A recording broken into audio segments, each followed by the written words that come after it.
All rise. Veuillez vous lever.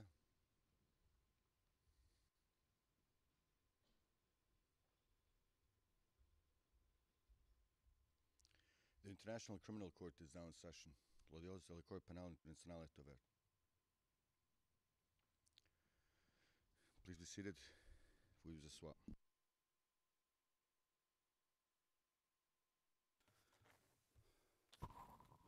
Bonjour. Je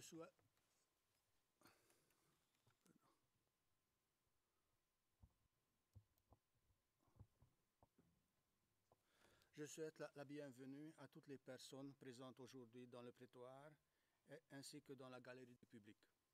Madame la greffière d'audience, veuillez appeler l'affaire, je vous prie.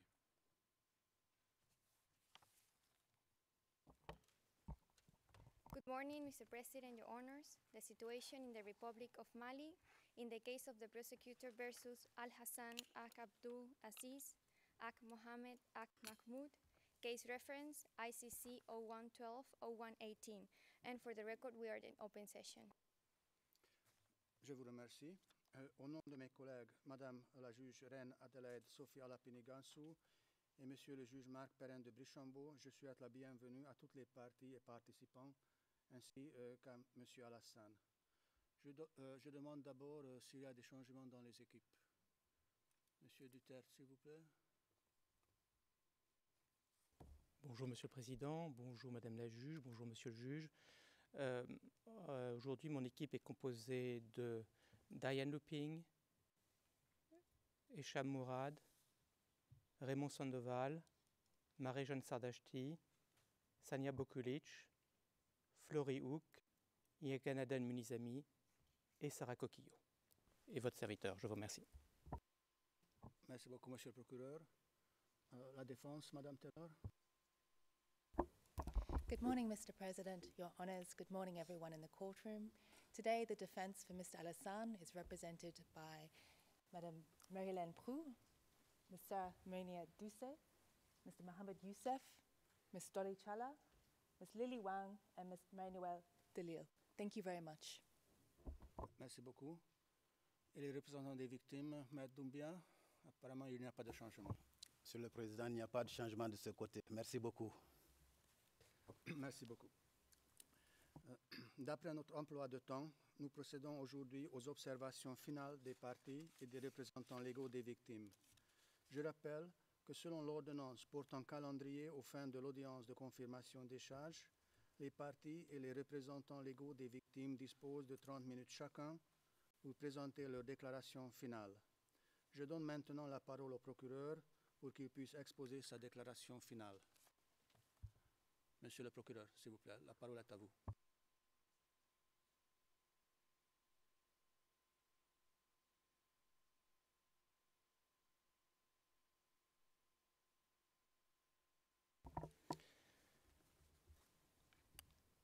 Monsieur le Président, Monsieur le juge, Madame la juge, le commissaire de la police islamique, Monsieur Alassane, a eu un rôle clé dans la mise en œuvre du plan commun. En faisant cette affirmation, l'accusation ne cherche pas à grossir le trait. Je l'ai déjà dit dès le premier jour de la confirmation des charges. Alassane n'est pas Abou Zaïd, il n'est pas davantage Iyad Agrali, mais ces derniers avaient besoin d'Alassane pour mettre en œuvre le plan commun. Le fait est que la défense s'emploie à minorer, je dirais grossièrement, le rôle d'Alassane. Non. Monsieur Alassane a été central au sein de la police islamique, qui était un des principaux organes à imposer le pouvoir et à appliquer la vision idéologique et religieuse d'Ansardine et d'Aqmi à Tombouctou et dans la persécution qui en a découlé. Je n'ai que 30 minutes. J'irai vite, même si j'ai 10 points principaux à couvrir, car la défense a tenu différents propos erronés et parfois misleading. Premier point. Alassane est membre d'Ansardine. Vous n'allez bien sûr pas trouver une carte de membre d'Ansardine à son nom, mais l'ensemble de la preuve montre qu'il est membre de ce groupe armé. Alassane le dit lui-même du reste. Je vais citer son interview, transcription 0051-0513, ligne 414 à 425. Lors de cette citation, quand je dis « interviewer », cela réfère à l'enquêteur du bureau du procureur qui pose les questions. Quand je dis « interprète », c'est l'interprète qui traduit la réponse d'Alassane. Je cite donc, ouvrez les guillemets. Interviewer. Vous-même, vous avez rejoint la police, mais est-ce que vous étiez membre d'un groupe? Interprète. Avant la police? Interviewer. Non, pas avant la police, quand vous étiez avec eux à Tombouctou. Interprète. Le fait que je me suis joint à la police, c'était avec Ansardine. Fermez les guillemets. Et à la transcription 0051 10 67, Alassane décrit une réunion avec des chefs touaregs, lignes 217 à 218.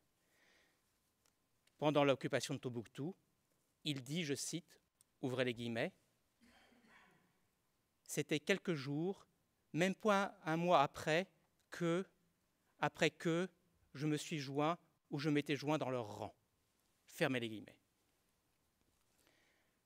Deuxième point, Monsieur le Président, Madame la juge, Monsieur le juge. Alassane n'est pas un civil. Il y a de multiples preuves de cela, mais je n'en prends que deux. Premier exemple, les vidéos 0018 et 0658, pardon, 0018 0658 et 0018-0649. Elles sont relatives à l'exécution d'un individu vers octobre 2012 à Tombouctou. Dans la transcription 0060-1298, ligne 573 à 581, Alassane reconnaît qu'il était sur place en tant que, je cite, police. Excusez-moi, Monsieur Duterte, ralentissez s'il vous plaît le rythme de vos paroles. C'est toujours un équilibre entre le temps et le contenu, Monsieur le Président. Merci. Dans la transcription 0060-1327, ligne 9 à 51, Alassane commente la première vidéo, la vidéo 0018-0658. Il est visible à l'image. Alassane confirme qu'il porte le gilet de la police islamique, un turban jaune et une chemise de couleur saroui. Sur la seconde vidéo 0018-0649 à 00001015, on voit encore M. Alassane. Il porte les habits susmentionnés et surtout, il a une arme de guerre en bandoulière. Deuxième exemple. Alassane a continué des activités militaires avec Ansardine et AQMI postérieurement à l'occupation de Tombouctou. Il déclare dans son interview, transcription 0060-1791, ligne 562 à 573, je cite, ouvrez les guillemets, « J'ai aidé des gens qui tuent les Nations Unies, qui tuent les Français, qui tuent l'armée malienne. » Fermez les guillemets. À la transcription 0051-1067, ligne 368, Alassane déclare, je cite, ouvrez les guillemets, « J'étais, le responsable d'une base militaire. » Fermez les guillemets. Troisième point, Monsieur le Président, Madame la juge, Monsieur le juge, Alassane est de facto le commissaire de la police islamique, pas un administrateur. Alassane recevait les plaintes, les plaignants, dans son bureau, il menait des enquêtes, posait des questions aux personnes concernées, rédigeait les rapports d'enquête et il les signait seul. Il envoyait ses rapports au tribunal, des rapports d'enquête qui, de fait, formaient la principale source, la base même des jugements et des sanctions prononcées par le tribunal islamique. Vous l'avez vu aussi, Alassane fouette lui-même des gens en place publique, le 8 juillet 2012, ou participe activement à des sanctions publiques, comme le 29 novembre 2012, avec ses hommes de la police ou avec d'autres organes. Sur ce dernier cas, du 29 novembre 2012, Alassane a rédigé un rapport de police, le tribunal s'est basé sur son rapport pour condamner, et Alassane a participé à la flagellation en flagellant lui-même au moins un homme. En outre, Alassane a sorti le condamné à mort en octobre 2012 de la voiture dans laquelle il était pour l'emmener à l'endroit où il allait être exécuté. Transcription 0060-1327, ligne 60-61. Ce ne sont pas là, Monsieur le Président, Monsieur le Juge, Madame la Juge, les caractéristiques d'un administrateur, mais d'un commissaire de police dans l'exercice des fonctions qui lui avaient été données. Je m'arrête là car, à vrai dire, Alassane est bien le commissaire zélé et membre d'Ansardine, mais en réalité, juridiquement, peu importe qu'il soit, oui ou non, formellement membre des groupes armés, qu'il ait prêté ou non allégeance, ne nous y trompons pas, ce qui importe, ce sont ses actes. Ce qui importe, c'est sa contribution essentielle au plan commun, quel que soit son titre ou sa qualité. Et contribution essentielle, il y a. J'en viens à mon quatrième point, Monsieur le Président, Madame la Juge, Monsieur le Juge, c'est-à-dire le degré de contribution de la police islamique à la répression de la population, qui est l'une de vos questions. Et ce degré de participation à la répression de la population est élevé. Premièrement, la police est un organe manifestement important. Les dates et les lieux le prouvent. C'est d'un des tout premiers organes mis en place en avril 2012.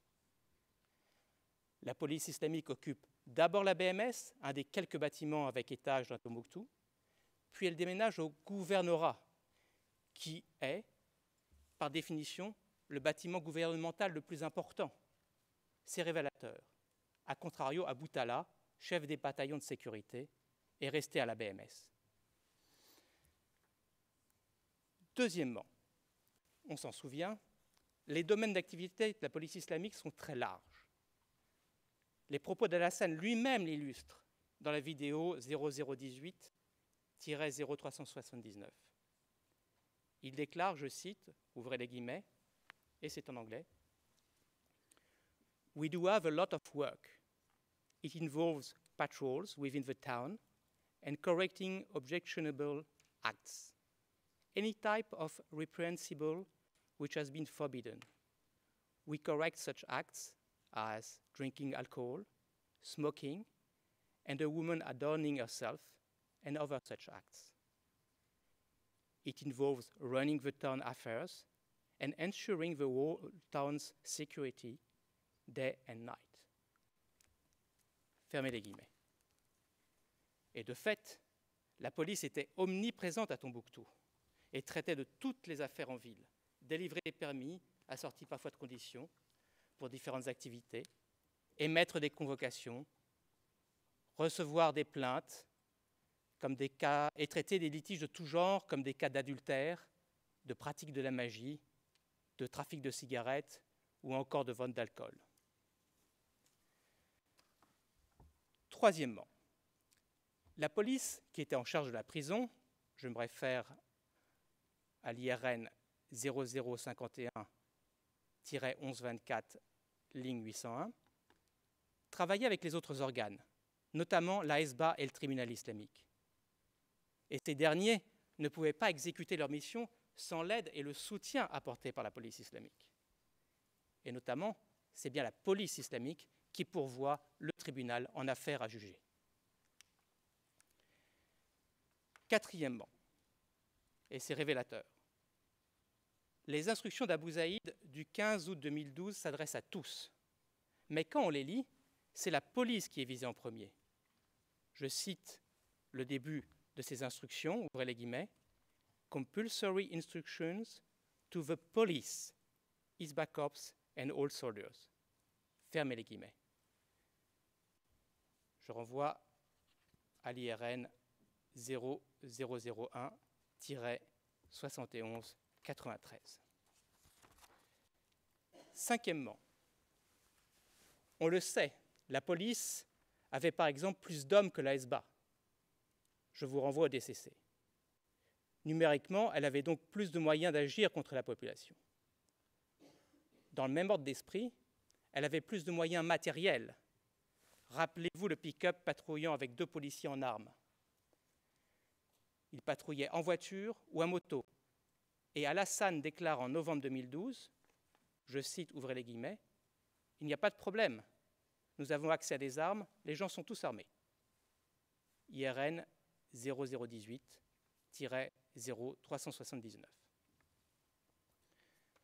Sixièmement, là également c'est révélateur, les policiers sont souvent visibles sur les vidéos disponibles de l'époque à Tombouctou, dans la rue, au tribunal, par exemple. Septièmement, ils sont présents dans toutes les actions de répression.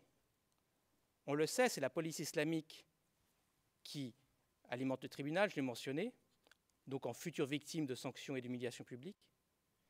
Et la police est aussi de tous les châtiments ou actions de répression, lors de la flagellation du 20 juin 2012, sur l'amputation, sur les flagellations subséquentes, lors des destructions. C'est encore les policiers qu'on voit brûler les cigarettes. Huitièmement, et ma liste n'est pas exhaustive, mais j'en termine par là, la police avait aussi pour rôle de maintenir le contrôle et le pouvoir des groupes en dehors de Tombouctou.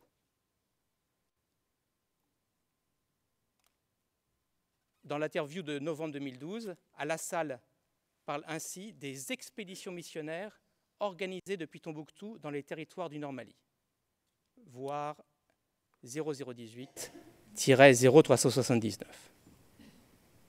Et de fait, les policiers partaient en mission parfois des centaines de kilomètres jusqu'à Léré, près de la frontière mauritanienne.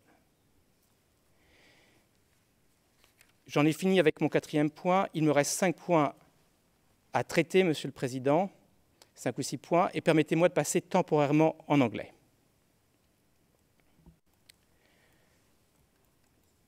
Fifth point. Cinquièmement, le plan commun et la mens rea. J'aborde à présent les arguments soulevés par la défense concernant le plan commun et le critère pertinent relatif à la mens rea.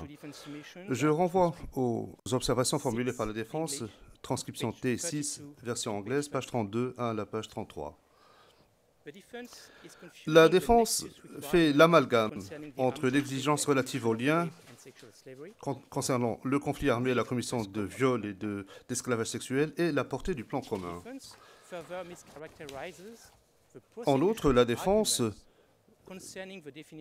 ne représente pas correctement les arguments de l'accusation concernant la définition du plan commun et du critère relatif à l'intention et la connaissance au sens de l'article 30. Premièrement, l'exigence relative au lien pour un conflit armé et la question relative à la portée du plan commun sont 2 questions juridiques entièrement différentes et ne devraient donc pas être confondues. La preuve que les crimes avaient un lien avec un conflit armé ne dépendent pas nécessairement de l'existence de preuves qu'ils ont été commis dans le cadre d'un plan commun. Deuxièmement, en affirmant que la commission des crimes de viol et d'esclavage sexuel était prévisible, cela signifie simplement que M. Alassane était conscient, il avait la connaissance du fait que de tels crimes seraient commis dans le cours normal des événements, qui est le critère pertinent en utilisant le libellé simple de l'article 30, alinéa 2b et l'alinéa 33. Contrairement aux prétentions de la défense, à aucun moment nous n'avons dit à la Chambre qu'elle devrait adopter la norme de l'entreprise criminelle commune 3 qui exige la connaissance de la probabilité substantielle qu'un crime serait commis.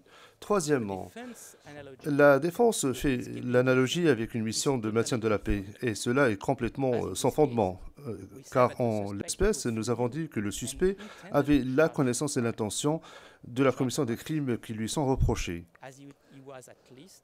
puisqu'il était au moins au courant du fait qu'il adviendrait dans le cours normal des événements dans le cadre de l'exécution du plan commun. Quatrièmement, Je souhaite préciser la thèse de l'accusation s'agissant de la portée du plan commun. Le plan était, entre autres, ou tendait, entre autres, à imposer une vision idéologique et religieuse par tous les moyens. Les crimes qui sont reprochés aux suspects, y compris la réduction de l'esclavage sexuel et le viol, étaient des conséquences. Et Alassane savait, à tout le moins, qu'ils adviendraient dans le cours normal des événements, comme conséquence de la mise en œuvre du plan commun. Ainsi, nous devons prouver que les crimes se sont produits dans le cadre du plan commun parce que les co-auteurs savaient que les crimes adviendraient comme conséquence de la mise en œuvre de ce plan. Or, nous n'avons pas à le prouver, car notre thèse ne repose pas là-dessus. Nous ne disons pas que les crimes étaient nécessairement partie intégrante du plan commun. J'aborde maintenant le 6e point.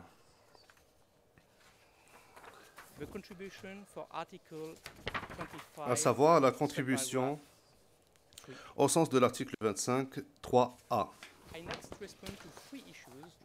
Je vais essayer de réagir à 3 questions soulevées par la défense concernant aux contributions qui doivent être prouvées au sens de l'article 25, 3a. Premièrement, je fais référence aux tentatives de la défense de faire une distinction entre le jugement de la Chambre d'appel dans l'affaire article 70, Bemba et consorts. Dans les différentes observations formulées par la défense, voir transcription T6, version anglaise, page 36 à la page 37, la défense fait valoir que l'arrêt de la Chambre d'appel, article 70, dans l'affaire Bemba et consorts, pour ce qui concerne la théorie du plan commun, ne s'applique pas en l'espèce parce que Bemba était l'architecte du plan commun alors que Alassane ne l'est pas. Mais la défense interprète mal la décision ainsi que le droit sous-tendant la contribution au titre de l'article 25, 3a. Au transcript T6, page 37, la défense tente de limiter l'application du critère appliqué par la Chambre d'appel pour savoir ou pour déterminer que sans l'existence de la contribution essentielle du suspect, les crimes ne se seraient pas produits ou, à titre subsidiaire, ils se seraient produits de façon considérablement différente. La défense prétend que ce test ou ce critère alternatif, c'est-à-dire que les crimes auraient pu être commis d'une façon considérablement différente, se rapporte à des affaires article 70 et non pas à des affaires article 5. La défense tente de faire de considérations de ces considérations des propositions de droit, ce qui est faux. Le principe juridique souligné par la Chambre d'appel était le suivant. Au sens de l'article 25.3a, une personne peut apporter une contribution essentielle en tant que co-auteur dans le cadre d'un plan commun, si cette contribution était telle que sans celle-ci, les crimes n'auraient pas pu être commis, ou alors ils auraient été commis d'une façon considérablement différente. Et je fais référence à la liste de sources D1 que nous avons communiquée ce matin. Cette logique, ou ce raisonnement s'applique à l'article 25.3 d'une manière générale. Il n'est pas spécifique à l'article 70 plutôt qu'aux crimes article 5. Il n'existe qu'une seule disposition article 25 et celle-ci doit être interprétée de la même manière quelle que soit la nature du crime. La Chambre d'appel a confirmé la conclusion de la Chambre de première instance, à savoir que M. Bemba a apporté sa contribution en étant l'architecte du plan commun. Elle ne s'est pas prononcée sur le fait juridique en précisant qu'il s'agissait ici de la seule et unique forme de contribution essentielle. La jurisprudence de la CPI indique clairement le contraire de cela. En fait, la Chambre d'appel, dans la même affaire Bemba, a confirmé que les contributions essentielles à la mise en œuvre d'un plan commun peuvent être apportées de façon nombreuse et différente et ne doivent pas nécessairement être criminelles en soi. Je fais référence à la pièce D2. Cela démontre qu'une personne peut apporter une contribution essentielle au sens de l'article 25.3a sans nécessairement commettre directement un ou plusieurs crimes. De plus, la jurisprudence de la CPI précise également que les contributions essentielles à un plan peuvent être apportées à quelques stades que ce soit, y compris lors de l'exécution du crime, la planification, la préparation, ou alors le stade où le plan commun a été conçu. Je fais référence à la pièce D3. Deuxième argument relatif au plan commun, la défense a prétendu que les crimes qui sont reprochés aux suspects en l'espèce auraient pu se produire de façon considérablement similaire que M. Al-Hassan ait été à Tombouctou ou pas. Je fais référence à la transcription T6, page 37 à page 38. Cela est faux, Monsieur le Président, Madame, Monsieur les juges. La question n'est pas de savoir quels auraient pu être les impacts de crimes si M. Al-Hassan, à titre individuel, était présent ou pas à Tombouctou.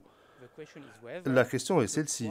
Est-ce que les crimes auraient pu se passer de façon considérablement similaire si M. Al-Hassan n'avait pas apporté ses contributions essentielles au plan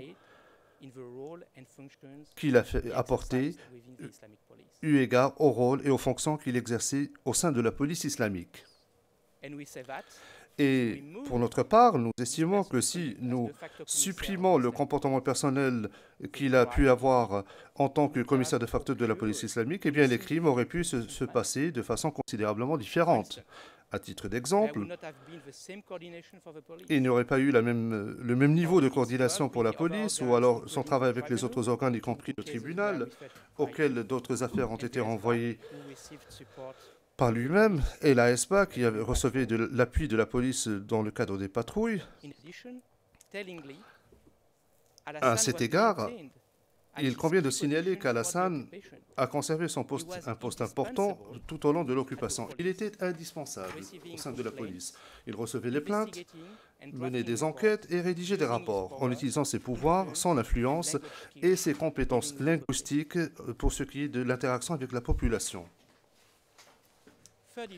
Troisième question relative au plan commun. L'accusation renvoie aux arguments de la défense qui se trouvent à la transcription T6, page 26.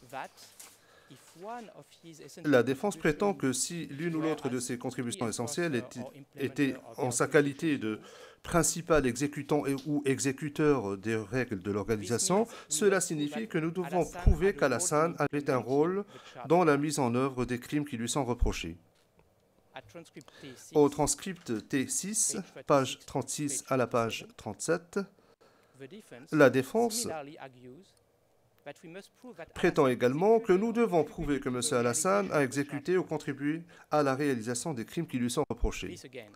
Encore une fois, Monsieur le Président, Madame, Monsieur les juges, c'est une erreur de la part de la défense. C'est mal comprendre la thèse de l'accusation et le droit qui sous-tend les contributions essentielles au sens du 25.3a. En effet, il n'existe aucune exigence voulant que l'on doive prouver que M. Al-Hassan, en tant que coauteur, a mis en œuvre les crimes qu'il a exécutés ou contribué à la réalisation de ceux-ci. La Chambre d'appel l'a d'ailleurs confirmé.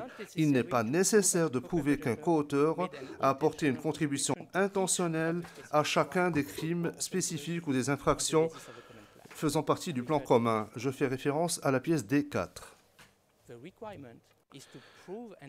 Ce qui est nécessaire, en revanche, c'est de prouver qu'une contribution essentielle à la mise en œuvre du plan commun a été apportée, ce qui signifie que le suspect est responsable de crimes qui se sont produits dans le cadre de ce plan commun. Je fais référence à la pièce D5. De fait, mis à part le mode de responsabilité d'action directe ou de commission directe des crimes au sens de l'article 25.3a, aucun des modes de responsabilité invoqués n'exige de la part de l'accusation de prouver que M. Al-Hassan a apporté des contributions directes à la commission des crimes. S'il est vrai que l'article 25.3d exige que l'on présente des preuves que les crimes auraient pu être commis de quelque autre façon que ce soit, cela peut être sous forme de contribution directe ou indirecte, ou plutôt indirecte et non pas directe. Je vous remercie, Monsieur le Président.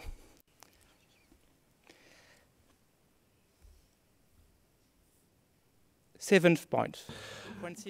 Septième argument relatif au principe de la légalité. La défense prétend que les références illustratives au contenu de certaines lois, y compris le droit de l'occupation, en interprétant l'article 8.2c petit 4, est contraire à l'article 22.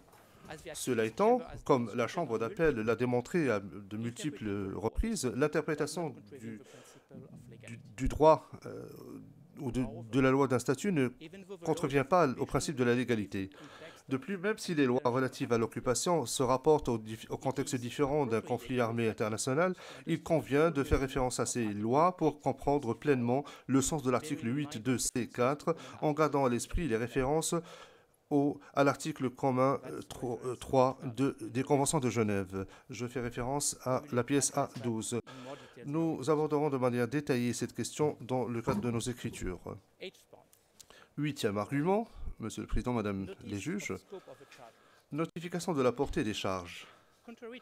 Contrairement aux assertions de la défense, l'accusation n'a pas tenté d'élargir ou d'étendre la portée des charges, en particulier les faits matériels et les circonstances sous-tendant les charges. Chaque exemple présenté lors de l'audience de confirmation de charge constitue une preuve ou un argument juridique à l'appui de charge. Mais aucun des exemples fournis par la défense se rapporte à des faits matériels ou à des circonstances sous-tendant les charges. La défense évoque les numéros de téléphone et il s'agit là d'un élément de preuve. Elle fait également référence à des arguments au titre de l'article 8.2c4 qui sont en fait des arguments juridiques. Monsieur le Président, et je repasse en français.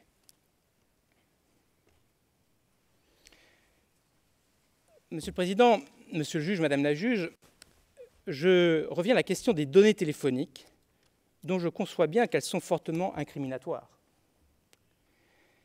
Commençons par la question de l'attribution du numéro 223 7 926 23 92. C'est le numéro affiché sur le panneau de la police islamique à la BMS. Le nombre 223, c'est l'indicatif du Mali. Le chiffre 7 apparaît être le chiffre de l'opérateur téléphonique. Vient ensuite le numéro proprement dit de téléphone, qui est 926 23 92. Donc ce numéro est sur le panneau de la police islamique à la BMS, vous l'avez vu. La défense affirme que l'accusation attribue ce numéro sans raison à M. Alassane. Soyons clairs, c'est simplement un misleading. Je reviens à la transcription de l'interview de M. Alassane, MLI OTP-0060-1403, à partir de la ligne 260. Je cite, ouvrez les guillemets. Interviewer. Vous vous souvenez que nous avons parlé des numéros de téléphone de la police? Interprète. Oui. Interviewer. Lesquels numéros, vous l'avez bien dit, étaient affichés ou étaient inscrits sous l'enseigne du nom de la police? Interprète. C'est vrai. Interviewer. Vous aviez donné les chiffres 926, n'est-ce pas? Interprète. C'est vrai. Fermez les guillemets. Je passe à la ligne 282. Ouvrez les guillemets. Conclure. Monsieur Luther, s'il vous plaît. Je conclus, peut-être en étirant la minute, Monsieur le Président.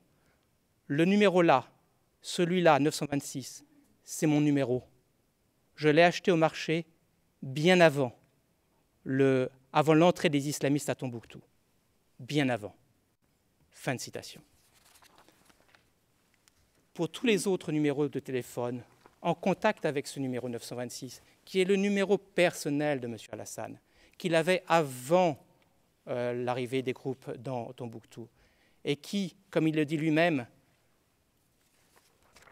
c'est son numéro qui est devenu le numéro de la police à la ligne 419 du même transcript, eh bien, c'est son numéro, et il l'utilise avec d'autres gens, d'autres personnes, et pour chacun de ces numéros utilisés, nous avons du sourcing qui a été communiqué comme preuve incriminatoire et qu'on référera dans nos soumissions écrites.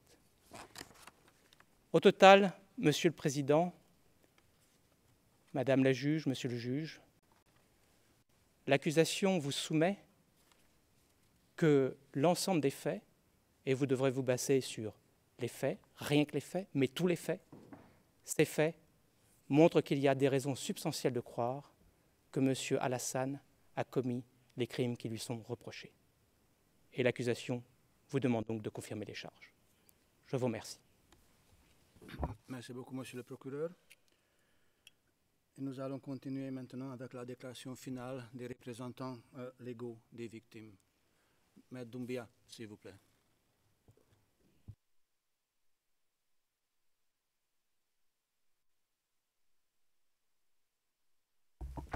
Monsieur le Président, c'est Maître Mayombo qui va commencer. Merci. S'il vous plaît. Merci, Monsieur le Président, Madame le juge, Monsieur le juge. Je suis Maître Kassongo, représentant légal des victimes de Tombouctou. Je voudrais intervenir d'une manière rapide, succincte, pour permettre à mon confrère Maître Doumbia de passer à une bonne conclusion. Toute mon intervention est publique. J'aimerais revenir sur 3 points dans mes observations finales afin d'éclairer la Chambre pour les besoins de la confirmation des charges. Sur 3 points. Ces 3 petits points sont l'émanation d'une réplique aux observations émises par la défense. Dans une première phase, j'entends faire observer à la Chambre que les arguments qui sont soutenus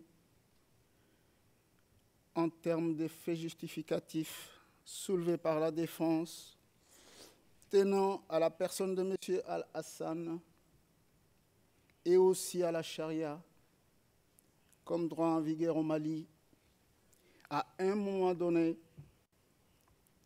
ne peuvent pas être recevables. Et deuxièmement, j'aimerais bien mettre le point sur le débat, le glissement vers le débat religieux, qui ne peut pas être aussi admissible. Monsieur le Président, l'accusation n'avait pas fondé ses poursuites sur la charia et les origines de M. Alassane. C'est l'observation qui a été émise par la défense. Je résume l'intervention de Marie-Hélène Roux, notre confrère, qui a bien développé dans son argumentaire ses observations.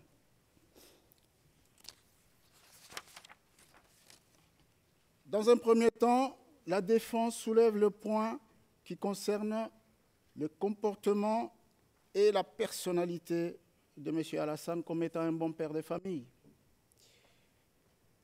Ce sont les observations émises le 11 juillet 2019, je cite, lignes 10 à 25, je résume, page 13, lignes 1 à 4, version anglaise.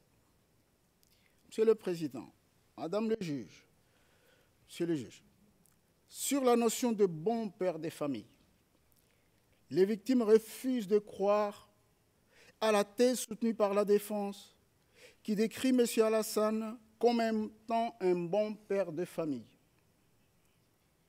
Car à partir d'un seul exemple parmi les 800 et quelques victimes présentes, il y a lieu de constater que M. Alassane n'est pas un bon père de famille. Lorsque cette victime, âgée à peine de 12 ans, poursuivie en pleine rue, pour n'avoir pas porté le voile, arrive au commissariat sous l'égide de M. Alassane et que cette vie violée collectivement d'une manière aussi atroce reste au commissariat alors que M. Alassane est présent, contrôle, surveille, on ne peut pas dire qu'il est un bon père de famille. Il le serait si et seulement si le père de cette fille qui a vécu les événements ne serait pas parti, ne serait pas décédé après. Monsieur le Président, il y a un comportement d'un bon père de famille lorsque l'auteur de l'acte a su se montrer vigilant, a su se montrer préoccupé par les actes criminels qui se déroulent en sa présence. Tel n'est pas le cas de M. Al-Hassan. La jurisprudence internationale nous dit que celui qui sait faire la différence entre la puissance qui commet le crime en groupe et qui sait par lui-même en empêcher la réalisation peut être considéré comme un bon père de famille. Tel n'est pas le cas de M. Al-Hassan. La guerre de 2012 est la seule origine des crimes commis sur la totalité des victimes que nous représentons. Elle est la cause la plus importante des actes de torture commis sous les yeux de M. Al-Hassan. L'autre point qui nous a marqué, qui a réveillé l'attention de nos victimes, c'est la thèse qui consiste à dire que M. Al-Hassan est un Touareg. Monsieur le Président, les victimes ne croient pas un seul instant à la stigmatisation en tant que Touareg. Non. M. Al-Hassan n'a pas commis des crimes par justification d'une stigmatisation des Touaregs. Ces termes, nous aurons bien l'occasion de vous démontrer par écrit, dans nos différentes écritures, nos conclusions finales, que c'est un terme beaucoup plus détaillé à la doctrine et dans la littérature. C'est une appellation arabe, si nous pouvons juste résumer, dont les premières apparitions dans la littérature concernent des hommes voilés. Il y a des ouvrages, c'est une question bien détaillée et argumentée. J'en passe et je laisserai mon confrère revenir sur cette question. Mais quand même, ce terme Touareg viendrait du mot Tawarik, au masculin du mot Tarik, en usage du terme Targhi. Dans la littérature coloniale, c'est une déformation littéraire qui a plusieurs sens. J'en passe parce que mon confrère reviendra sur ces questions et nous aurons l'occasion de vous les démontrer par écrit. Monsieur le juge, lorsque les victimes entendent de la part de la défense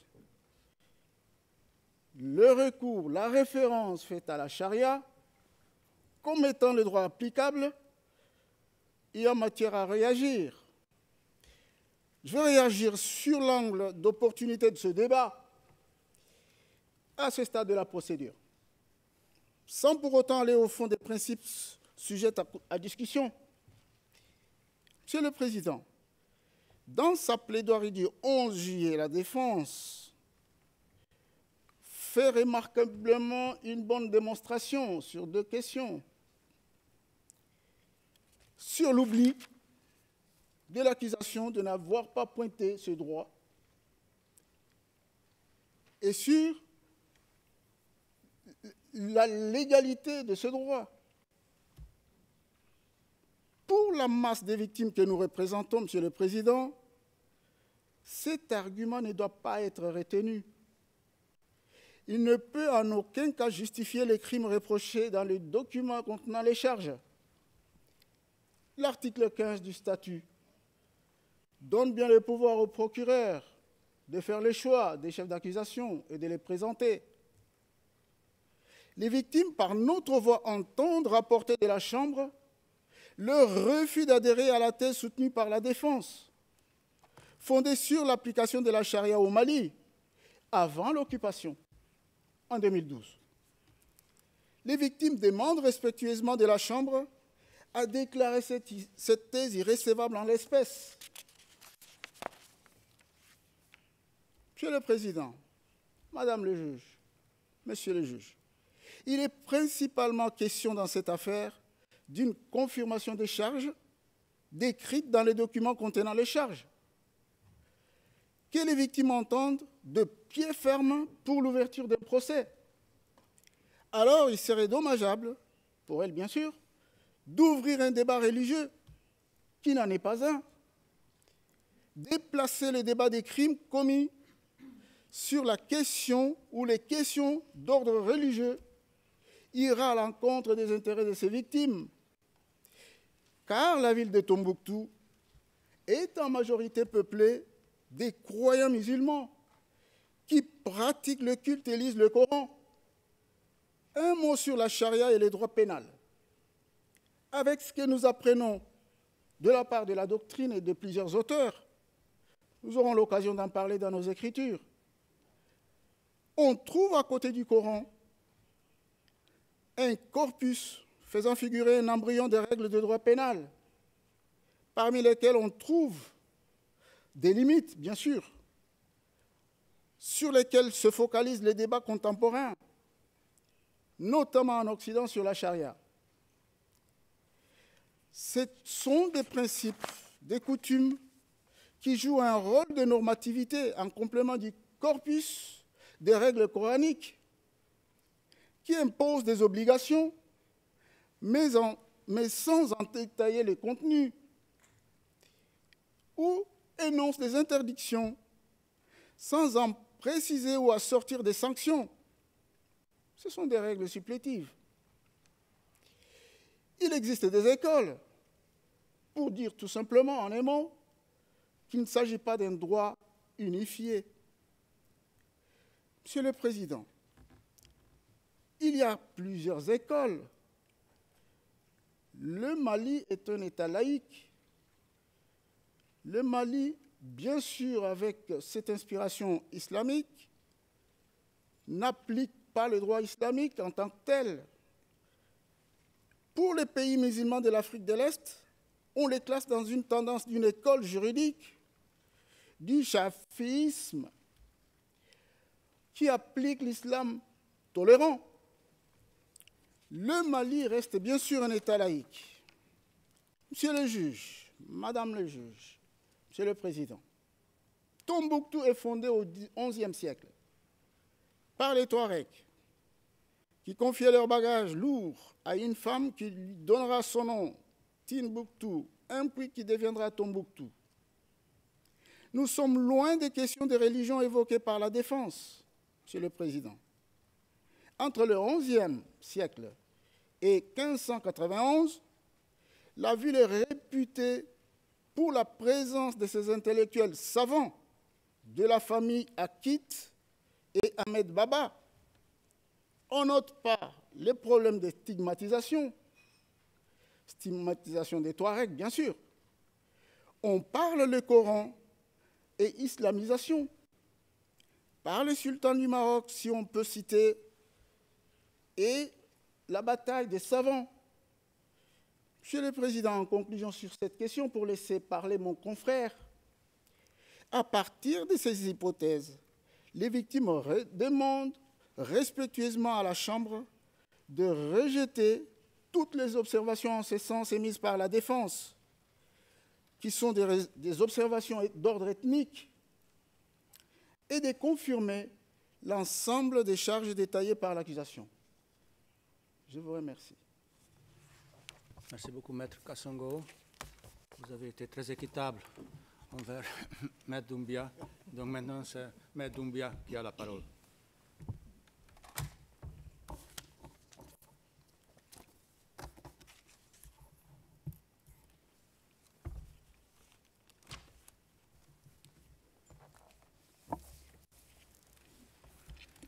Merci beaucoup, Monsieur le Président. Honorable juge, mon propos portera sur 5 petits points. Notre état d'âme face à cette procédure et le rôle que nous jouons ici, notre appréciation de la preuve produite,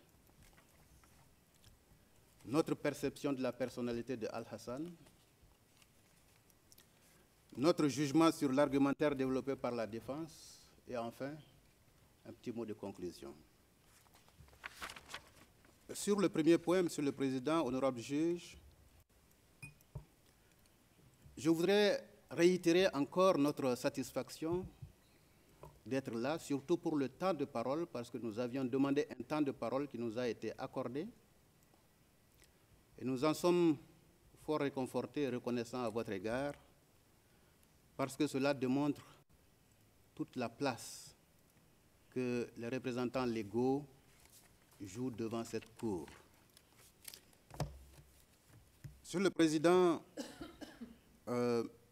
nous entendons jouer pleinement notre rôle en nous conformant, bien sûr, à toutes vos directives et notamment par rapport aux questions que vous avez posées, nous entendons vous répondre par écrit de façon un peu plus détaillée sur ce qui, jusqu'à l'heure, n'aurait pas été suffisamment couvert. Monsieur le Président, honorable juge, sur la preuve portée devant vous par l'accusation, les représentants légaux sont d'avis que cette preuve est suffisante. L'accusation, nous semble-t-il, a produit plus que ce qu'il n'en faut pour vous permettre de confirmer les charges.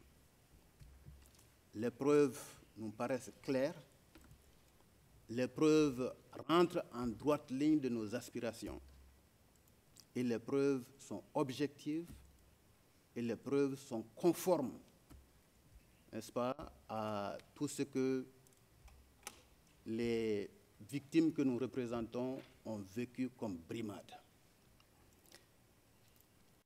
Monsieur le Président, honorable juge, l'accusation doit être reçue en sa demande de confirmation des charges, tant sur la forme que sur le fond. Monsieur le Président, c'est bien le lieu de dire que même si le lièvre est ton ennemi, il faut bien reconnaître qu'il a les oreilles longues.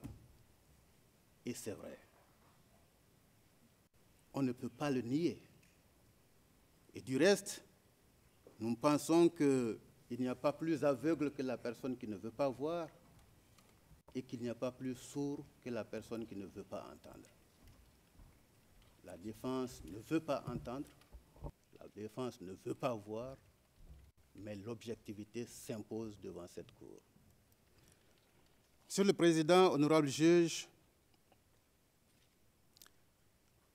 les représentants légaux déclarent ici devant votre Cour que la thèse du contraste développée par la défense ne tient pas la route.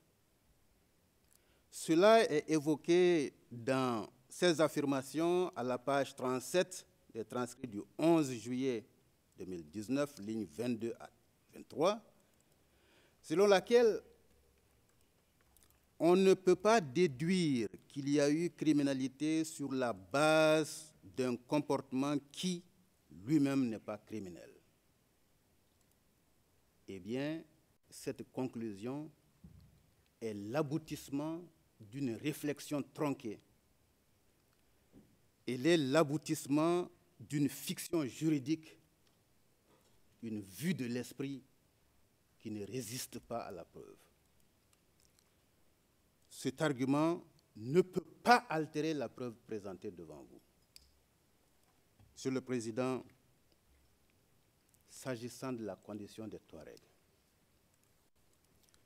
la défense a essayé de noyer le poisson. La défense a essayé de vous mettre la poudre aux yeux en vous disant justement que les Touaregs vivaient dans des conditions difficiles et que ceci explique dans une large mesure les soulèvements. Monsieur le Président, honorable juge, ce que je vous dis, et c'est la vérité, c'est que le Mali, depuis l'indépendance à nos jours, n'a jamais consacré à aucune autre région du Mali une part de budget supérieure ou même comparable à celle qui a été allouée au développement du Nord Mali où vivent ces Touaregs. Ça, c'est la vérité et ça, c'est justifié et démontré. Monsieur le Président, ceci m'amène à vous parler de la personnalité de M. Al-Hassan. Monsieur le Président, honorable juge, les victimes que nous représentons devant vous ne vous diront jamais, et jamais alors, que Al-Hassan était cet homme qui était bon pour sa communauté, qui était aimé par sa communauté. Non. Monsieur le Président, elles vous diront que ce monsieur n'est pas un enfant de cœur. Et c'est vrai. Al-Hassan n'est pas un enfant de cœur.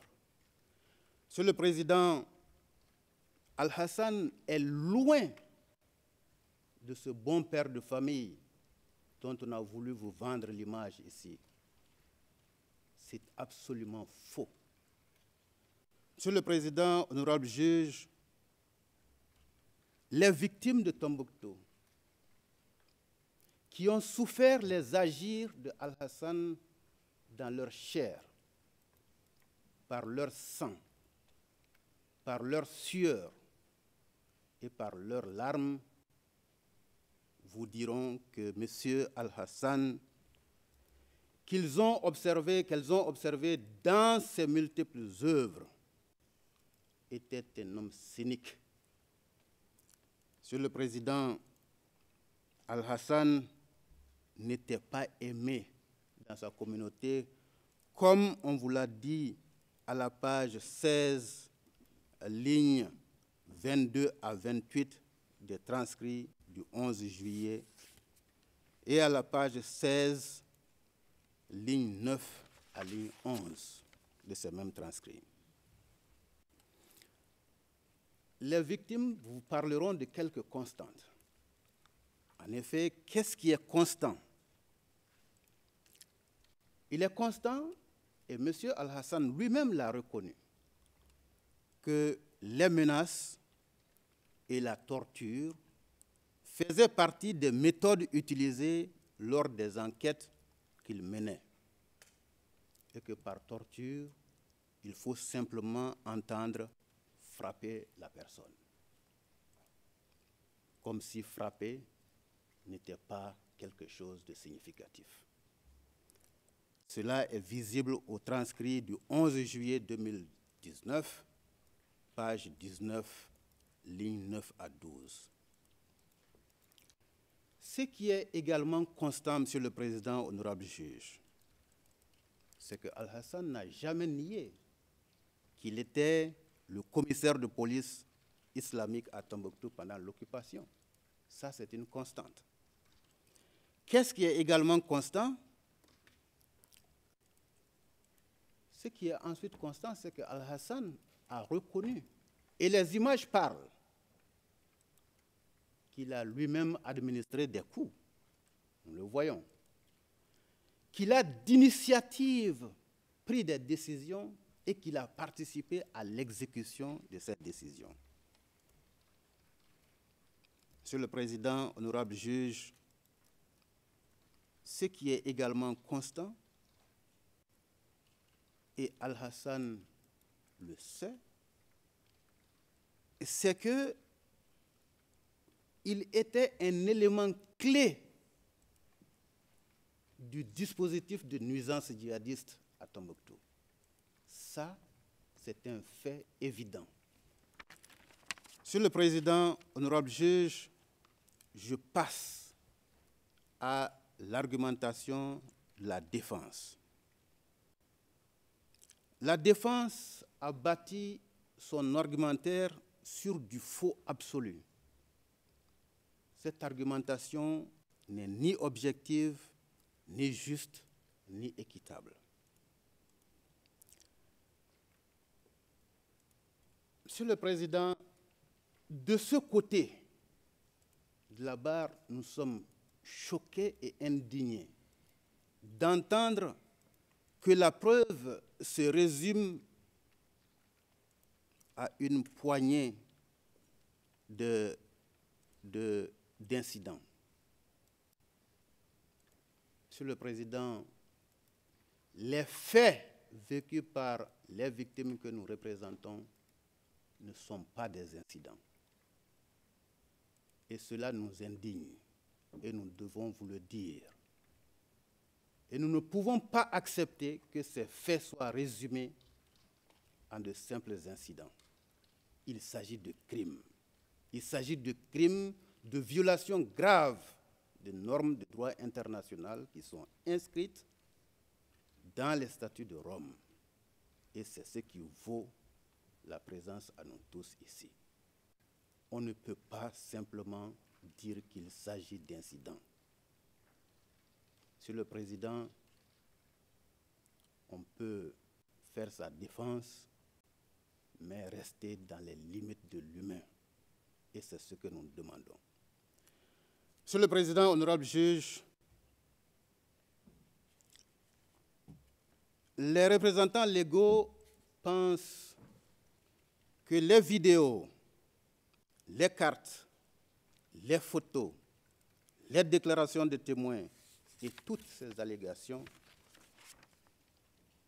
ont un lien direct et un lien évident avec non seulement cette procédure, mais avec le comportement de Al-Hassan, de tout ce dont nous parlons ici. Monsieur le Président, ici, au-delà de ce que M. Al-Hassan lui-même reconnaît, qu'il a posé personnellement des actes incriminés. Les personnes qui ont été victimes à Tombouctou attestent qu'il a joué le rôle déterminant. Que s'il n'était pas là-bas, autant de crimes ne se seraient pas commis à Tombouctou. Elles attestent que non seulement ils ont vu Al-Hassan ordonner et participer à l'exécution des supplices ordonnés.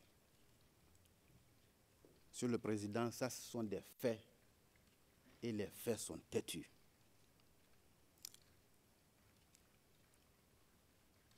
Al-Hassan ne pouvait faire cela qu'en position d'autorité. Sans cela, il ne pourrait pas. Et ça prouve la place importante que Al-Hassan joue, qu'il a joué dans la commission de ces crimes. Nous concédons volontiers à la défense qu'il joue à l'avocat du diable. C'est son droit. Mais cela ne peut pas tromper votre cour. Non, nous sommes confiants. On ne peut pas vous divertir, Monsieur le Président, honorable juge. Ce qui est essentiel à retenir et dont les représentants légaux entendent se faire l'écho, c'est que le principe de l'égalité invoqué par la défense ne peut pas prospérer ici. Monsieur le Président, ce procès n'est pas celui du droit islamique. Ce procès n'est pas le procès de la charia en tant que système juridique. Ce procès, c'est celui d'un homme qui a commis des crimes graves et qui doit en répondre. Alors qu'on n'aille pas essayer de tromper, de saupoudrer les choses, parce que justement, la charia, nous savons ce que ça veut dire. C'est un ensemble de normes. C'est un ensemble de normes qui régissent les sociétés dans les républiques islamiques. Mon excellent confrère Mayombo vous l'a dit, le Mali n'est pas un pays islamique. Même si l'on peut comprendre qu'à Tombouctou, la vie est réglementée suivant des normes inspirées de la religion islamique. Cela ne fait pas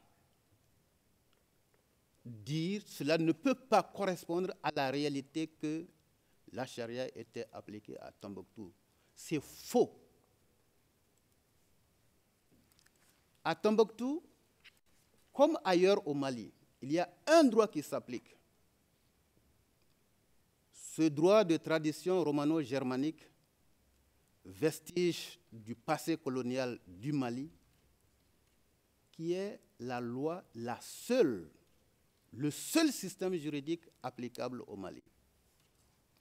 Cela veut dire simplement que les habitudes, les usages, les coutumes qui étaient appliqués à Tombouctou et qui sont, bien sûr, d'inspiration islamique, n'étaient pas contraires à l'ordre public malien.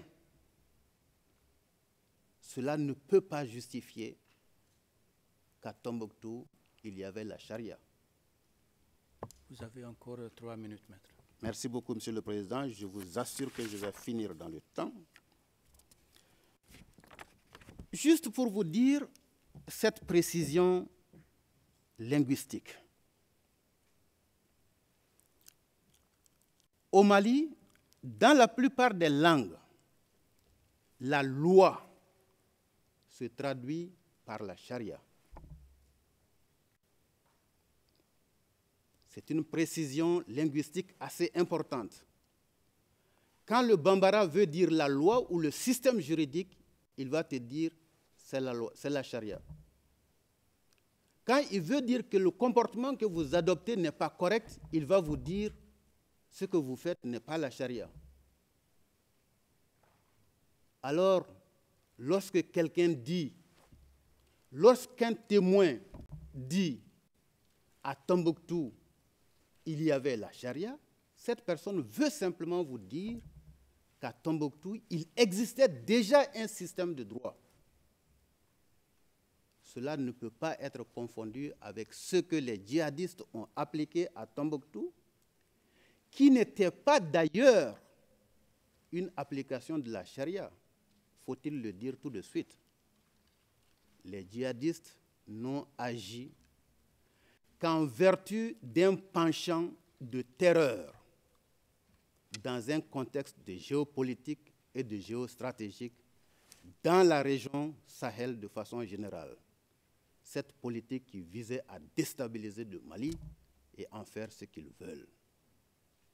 Monsieur le Président, honorable juge, c'est sur ces mots que je vous laisse, en vous disant que les victimes, par ma voix, gardent l'espoir de vous voir confirmer l'ensemble des charges en rejetant naturellement toutes ces balivernes de la défense, et cela sera évidemment justice. Je vous remercie. Merci beaucoup, maître. Nous allons continuer avec la déclaration finale de la défense. Veuillez noter, Madame Taylor, que vous devez prendre en compte dans la demi-heure qui vous est impartie le temps de parole de votre client s'il souhaite s'adresser directement à la Chambre. Grâce à la générosité des interprètes, nous pouvons continuer jusqu'à 11h15 cette partie de l'audition. La parole est à vous, Madame Taylor.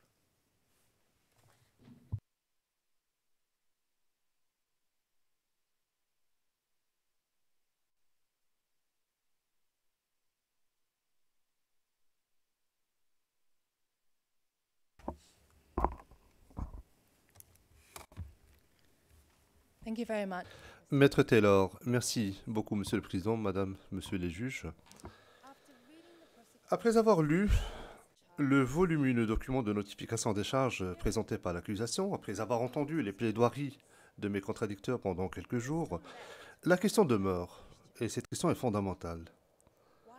Pourquoi sommes-nous ici aujourd'hui, dans ce prétoire, et pourquoi M. Alassane est-il sur le banc des accusés?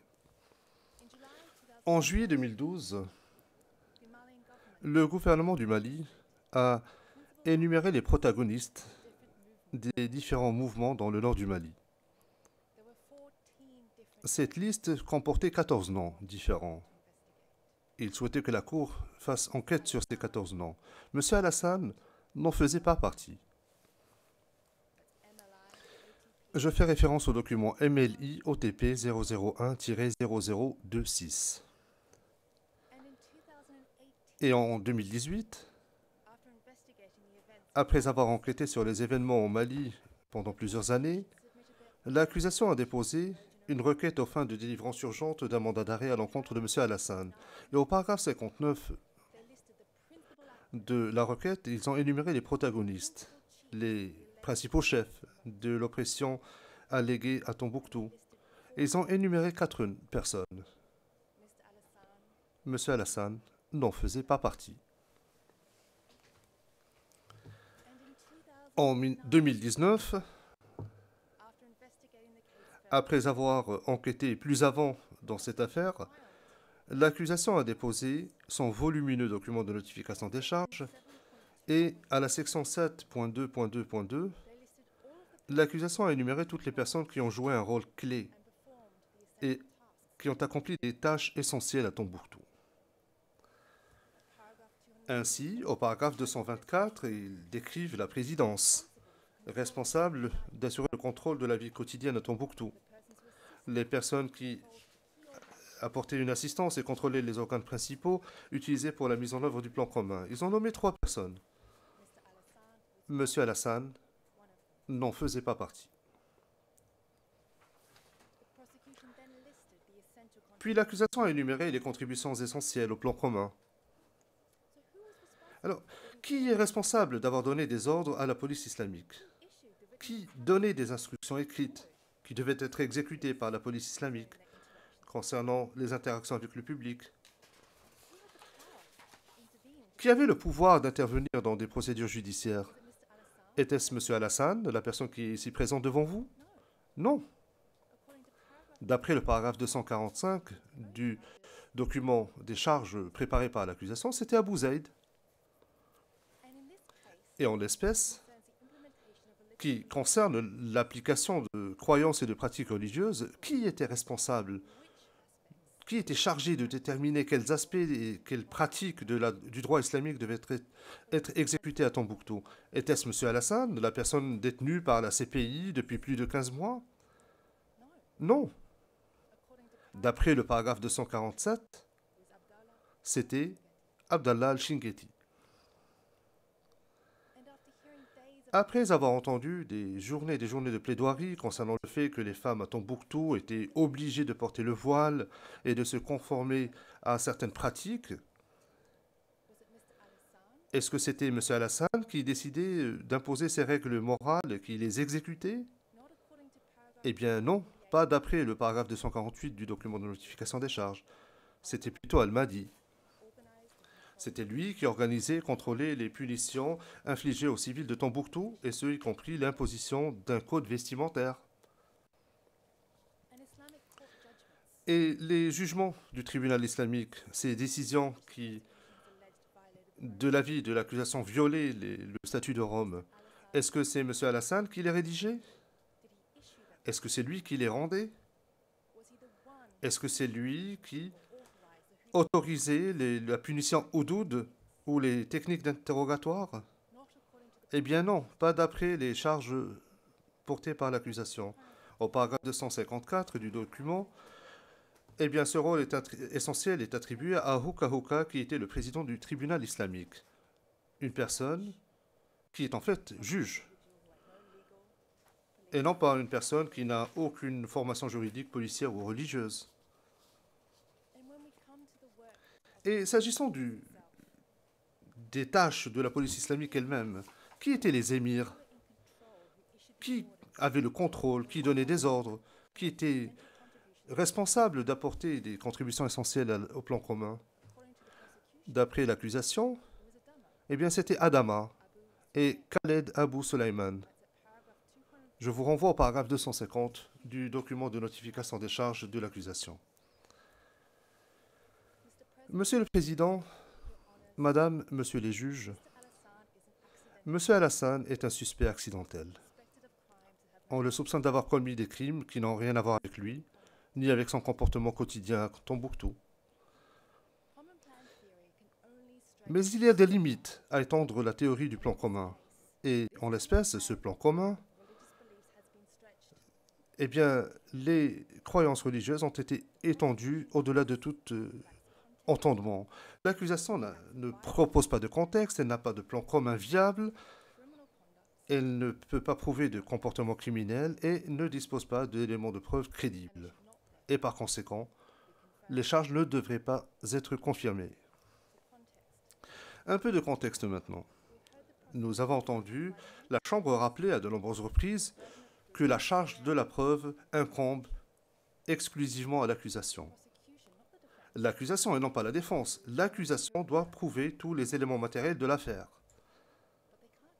Mais l'accusation ne peut pas le faire simplement en faisant fi des vérités qui dérangent, en présentant des bribes d'informations, des aperçus ça et là, des formes les plus extrêmes de comportement commis par les éléments les plus extrêmes d'Ansardine. Les charges doivent s'inscrire dans le cadre de la vie quotidienne et la réalité de Tombouctou de l'époque. Et M. Alassane, sa vie quotidienne, la réalité de Tombouctou, de sa vie à l'époque. Mais comme ma co-conseil, Maître Prou, l'a expliqué jeudi dernier, il y a au moins deux aspects clés qui ont été retouchés. Il s'agit de la situation des Touaregs dans le nord du Mali et de l'existence et du rôle de la charia à Tombouctou. En effet, jeudi dernier, Maître Prou a présenté les éléments qui manquaient à la présentation de la vidéo qui a été faite par l'accusation lors de sa déclaration liminaire. Et nous avons entendu dire que Tombouctou et les villages avoisinants étaient la terre oubliée par le gouvernement du Mali, isolée de l'État. Et comme l'État n'assure aucune administration ou une administration négligente, eh bien les Touaregs, dans le nord du Mali, avaient la pire qualité de vie. Ce contexte qui fait défaut est pourtant crucial. Les Touaregs, comme M. Alassane, n'ont pas travaillé avec les Ansardines parce que c'était des fanatiques religieux. Ils ont collaboré avec l'administration d'Ansardine parce que c'était la seule administration qui était fonctionnelle. L'État avait quitté les lieux. Avant Ansardine, il n'y avait pas de sécurité, pas d'ordre public, pas de loi, pas de services fondamentaux. Donc, pas de choix réel. L'accusation s'est fondée sur la déclaration de M. Alassane comme seule preuve concernant les circonstances dans lesquelles il a commencé son travail avec Ansardine. Mais examinons ce que cette déclaration dit justement. Il n'a pas accepté d'interpréter pour la police parce qu'il voulait participer au djihad. Il a été persuadé de jouer le rôle d'interprète. Et il a accepté parce qu'il espérait pouvoir travailler à l'hôpital et acquérir plus d'expérience. Je renvoie au document MLIOTP 0051 1257 à la page 1286. Monsieur le Président, Madame, Monsieur les juges, c'est ça, Monsieur Alassane, un pharmacien de Tombouctou. Il ne s'agit pas d'un djihadiste étranger ou d'un terroriste. Il n'a pas accepté de travailler pour Ansardine pour opprimer ses compatriotes ou les persécuter. La preuve présentée par l'accusation le confirme.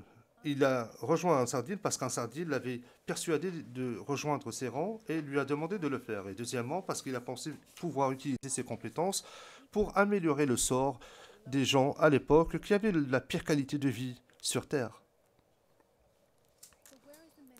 Quid la mens rea? Où est la preuve que M. Alassane a accepté de faire partie du plan commun pour commettre des crimes contre la population de Tombouctou, ses propres compatriotes? Le deuxième élément qui fait défaut concerne la nature et la teneur de la charia et la pertinence de celle-ci pour le plan commun. Mercredi dernier, l'accusation a fait une déclaration à la page 71 du transcript. Elle a dit ceci. Contrairement à ce que la défense se prétend dans ses observations, l'accusation n'affirme pas que l'élément criminel du plan commun consistait en l'application de la charia. Il ne s'agit pas non plus de persécuter M. Alassane pour ses croyances religieuses. Mais à la lecture des chefs d'accusation dans cette affaire, il est clair que l'accusation aurait très bien pu prétendre qu'il ne s'agit pas d'un plan commun visant à appliquer la charia. C'est un plan qui était commun et qui avait pour but d'instaurer des pratiques religieuses qui sont fondées sur la charia. Parce que peu importe la formulation, au final, le plan commun invoqué par l'accusation exige de la chambre préliminaire d'accepter que l'application de la charia constitue un crime contre l'humanité et un crime de guerre. En conséquence, si la chambre accepte cette formulation, cela signifierait que tout État, quel qu'il soit, qui pratique la charia, exposerait les membres de son administration à des peines criminelles sévères s'il devait ratifier le statut de Rome. Et tant pis pour l'objectif de ratification universelle. Et comme ma co-conseil, Maître Proulx, l'a expliqué la semaine dernière, s'agissant du contexte, Ansardine n'ont pas imposé la charia à Tombouctou. La charia existait bien avant Ansardine. Et elle y existe toujours d'ailleurs. Et d'ailleurs, cela ressort des éléments de preuve présentés par l'accusation et dans les traductions présentées par celle-ci. Donc, si l'accusation avance que certains aspects de la charia étaient nouveaux et foncièrement criminels, il s'ensuit que les charges devraient préciser clairement quels aspects sont nouveaux et lesquels sont foncièrement criminels et qui contrôlait ces aspects criminels précis. Mais s'agissant d'une affaire qui est tellement et carrément axée sur la charia, l'accusation tient des allégations et des arguments qui sont étonnamment muets s'agissant de la structure même de la charia. Et pourquoi ce mutisme? Eh bien, parce que, Monsieur le Président, Madame, Monsieur les juges, Alassane est une personne qui n'a aucune formation juridique, religieuse ou policière. Ce n'est pas une personne qui avait le pouvoir ou la capacité d'interpréter la charia. Il n'avait pas non plus d'influence sur le type de charia et des punitions au regard de la charia qui pouvaient être appliquées à Tombouctou. Ces punitions, ces hudud, sont prescrits par le Coran. Et les questions relatives à l'interprétation sont décidées par des cadis, en consultation avec le conseil judiciaire. Ces questions ne relèvent pas de l'autorité ou de la sphère d'influence de quelqu'un comme M. Alassane, qui pouvait être puni et châtié par l'émir si celui-ci n'exécutait pas les ordres. Je fais référence au paragraphe 372 du document de notification des charges. S'il faut absolument imputer la responsabilité à quelqu'un, Monsieur le Président, Madame, Monsieur les juges, il faudra alors l'imputer à des individus qui ont décidé d'appliquer ces aspects particuliers de la charia à Tombouctou.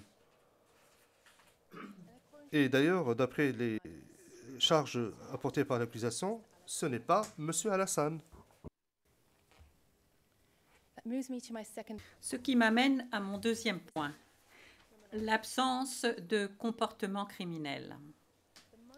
La question la plus importante devant la chambre préliminaire, pour le moment, ce n'est pas de savoir si des crimes ont été commis à Tombouctou, mais plutôt de savoir si l'accusation a présenté des éléments de preuve suffisants pour établir que M. Alassane, la personne dans la salle d'audience aujourd'hui, est pénalement responsable de ces crimes précis. Et sur la base des éléments de preuve qui ont été divulgués et débattus ici la semaine dernière, nous faisons valoir que la réponse à cette question est un non catégorique et qu'en conséquence, M. Alassane doit être remis en liberté immédiatement. Cette conclusion peut être facilement établie en examinant les principaux arguments de l'accusation en ce qui concerne la responsabilité individuelle de M. Alassane, parce que sans responsabilité individuelle, il ne peut pas y avoir d'affaire. Au cours des audiences de la semaine dernière, l'accusation a passé beaucoup de temps à débattre de choses qu'il n'avait pas approuvées, plutôt que de parler de ce qu'il devait effectivement prouver. Et à la page 76 de la transcription numéro 5, ils font valoir qu'il ne leur incombait pas de prouver que M. Alassane était membre d'Ansardine ou qu'il avait apporté des contributions essentielles aux crimes et incidents de la présente affaire. Donc apparemment, on peut faire partie d'un plan criminel commun sans en être membre. On peut être responsable de crimes pour lesquels vous n'avez apporté aucune contribution criminelle. Et après avoir abaissé le seuil de la responsabilité juridique au-dessous du niveau de la mer, il semble aussi qu'il souhaite prouver des faits sans éléments de preuve. Et nous le voyons dans la pauvreté des éléments de preuve qu'ils ont pour décrire le rôle de M. Alassane dans les crimes qui lui sont imputés. L'argument de l'accusation est que M. Alassane était un homme d'action, un exécutant et un acteur essentiel pour aider l'organisation à mettre en œuvre son plan commun et son but commun. Transcription numéro 5, page 67.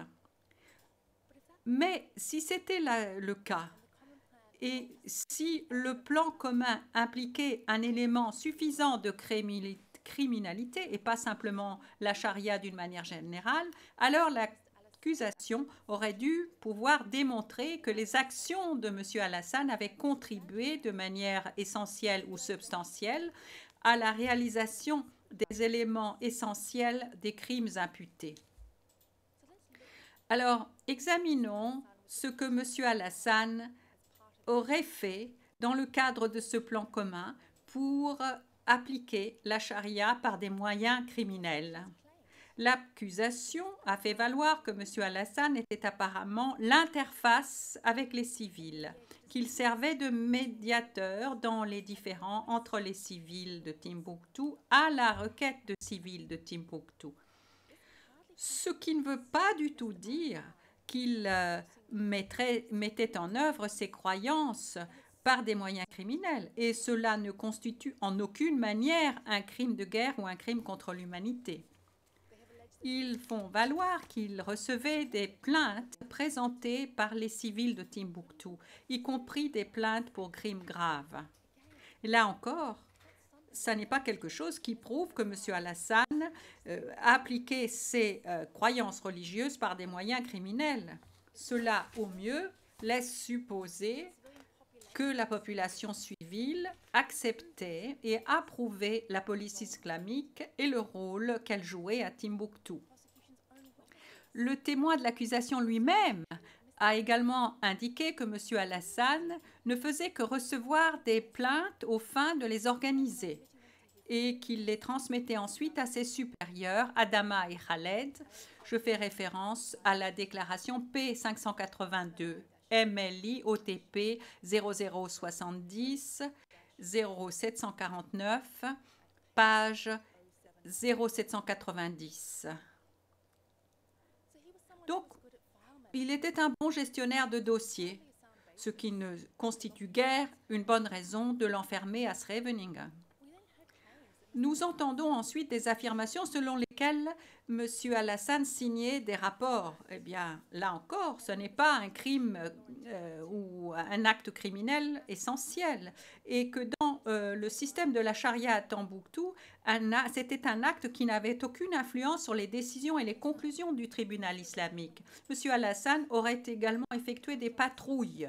Il aurait donné des instructions en ce qui concerne qui allait effectuer ces patrouilles. Là encore, quelque chose qu'on peut attendre de la police, une patrouille de police.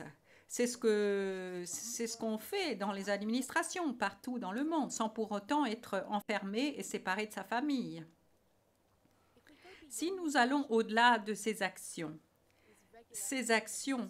à caractère administratif, régulière,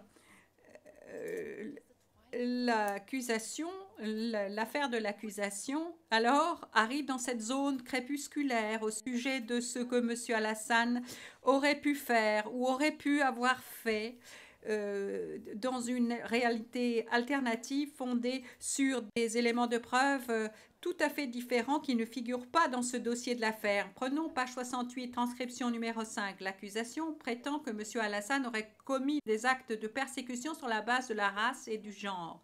Et pour soutenir cette affirmation très générale, ils disent qu'il a effectué des châtiments sur des civils pendant ses patrouilles pour avoir violé des règles. Le problème, c'est qu'il n'y a aucun élément de preuve en cette affaire de M. Alassane punissant des civils pendant les patrouilles.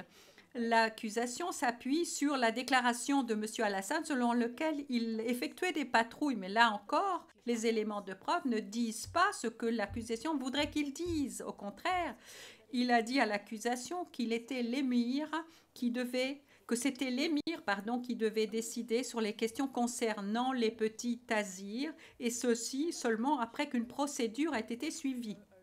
MLI OTP 0051 1184, page 1210. Les autres témoins qui ont apporté des preuves sur ces questions, P582, P150 et P580, n'ont pas non plus été en mesure de donner aucun exemple de l'implication de M. Alassane dans la mise en œuvre et l'exécution de tels châtiments. Je fais référence au paragraphe 200 de notre mémoire. Monsieur le Président, Madame, Monsieur le juge, on ne peut pas passer des patrouilles au châtiment. On ne peut pas aller de A à Z en s'armant simplement de seuls vœux.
Et cela incluait également le fait d'appeler certains témoins potentiels pour les convaincre de déposer pour l'accusation. Je fais référence à MLI OTP 0062 29 96, page 3007, 3011 à 3014. Ce témoin montrait tant de zèle à aider l'accusation dans ses enquêtes, il se sentait si proche d'eux qu'il a même mentionné pendant un entretien qu'il souhaitait travailler en tant que fonctionnaire de la Cour un jour. Ce à quoi l'accusation a répondu, eh bien peut-être un jour. MLI OTP 0067 1571, page 1609 à 1610. Le président, vous avez encore 5 minutes. Maître Taylor, merci, Monsieur le Président. Monsieur le Président, Madame, Monsieur le juge, cette personne n'est pas un témoin objectif et fiable et ces déclarations ne fournissent pas des fondements objectifs et fiables pour confirmer cette affaire et l'envoyer au procès, ce qui m'amène au témoin suivant, au témoin essentiel suivant. C'est Monsieur Alassane lui-même, une personne qu'ils ont interrogé 19 fois sous la torture et de manière permanente, détenu hors la loi et au secret. L'accusation prétend que, étant donné qu'ils n'ont pas torturé eux-mêmes M. Alassane, ça n'a pas d'importance. Ils ont même essayé de prétendre qu'il était en mesure de donner son consentement informé dans ces circonstances et que ceci ne constituait pas un environnement coercitif. La recevabilité de ces déclarations sera une question soulevée avant le procès ou durant celui-ci. Mais on aurait pu penser qu'à tout le moins, le fait que ces déclarations écrites venaient d'une personne qui n'avait pas accepté de faire des déclarations orales ou au procès, eh bien que cela conduise à un certain degré de circonspection. Mais non, l'accusation s'est appuyée sur les déclarations de M. Alassane dans 507 notes en bas de page dans les charges. Et dans 224 de ces notes en bas de page, il est la seule et unique source sur laquelle ils se sont appuyés. Et aujourd'hui, l'accusation a de nouveau cité ces entretiens, ces déclarations obtenues sous la torture et obtenues dans un environnement très coercitif et tout à fait non pertinent et qui porte préjudice à ces actions. Monsieur le Président, cette affaire ne peut être jugée devant la CPI. Laissons de côté les rideaux de fumée, les miroirs. Si nous regardons précisément, soigneusement, objectivement le comportement effectif de M. Alassane et ce qui est établi par la preuve crédible et non pas par des simples vœux pieux ou les fantaisies de témoins particuliers, si nous appliquons la loupe de la vérité au comportement même de M. Alassane, une personne de Tombouctou qui vivait et survivait à Tombouctou avec tout le monde, ce comportement ne s'apparente pas à des crimes de guerre ou des crimes contre l'humanité et ne justifie pas un procès devant la Cour pénale internationale, une institution créée pour juger des crimes les plus graves qui préoccupent toute la communauté internationale. Donc, Monsieur le Président, Madame, Monsieur le juge, au lieu d'aller à la pêche du menu fretin, nous vous demandons de remettre en liberté cette sardine, ce membre le moins important à léguer de Anne Sardine et de le remettre à l'eau. Merci, Monsieur le Président. La défense a presque épuisé son temps, mais je demande quand même à M. Alassane s'il souhaite ajouter quelque chose à ce qui a été dit par Mme Taylor. M. Alassane, vous désirez prendre la parole pour 1 minute? لا شكرا سيد القاضي.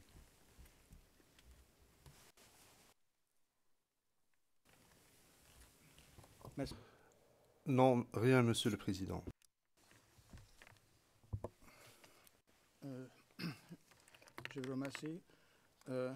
Ceci nous amène au terme de cette audience de confirmation des charges. La Chambre souhaiterait maintenant remercier les parties et participants. La Chambre aimerait remercier en particulier les interprètes, les sténotypistes, les officiers chargés de la sécurité, ainsi que les représentants du greffe pour leur coopération. La Chambre a déjà annoncé que les parties et les participants auront la possibilité de présenter des observations écrites finales après l'audience concernant les questions examinées au cours de celle-ci, d'une longueur de 30 pages au maximum. Je rappelle que ces observations ne doivent pas contenir de rappel procédural ou d'annexe. En vertu de l'ordonnance modifiant l'ordonnance portant calendrier de l'audience de confirmation des charges, le procureur et les représentants légaux des victimes ont jusqu'au 24 juillet 2019 jusqu'à 16 heures pour déposer leur observation écrite finale. Le délai pour le dépôt des observations écrites finales de la défense est fixé au 31 juillet à 16 heures au plus tard. La décision relative à la confirmation des charges prononcées contre M. Alassane sera donc rendue au plus tard le 30 septembre, conformément à la norme 53 du règlement de la Cour. Merci à tout le monde. L'audience est levée. All rise.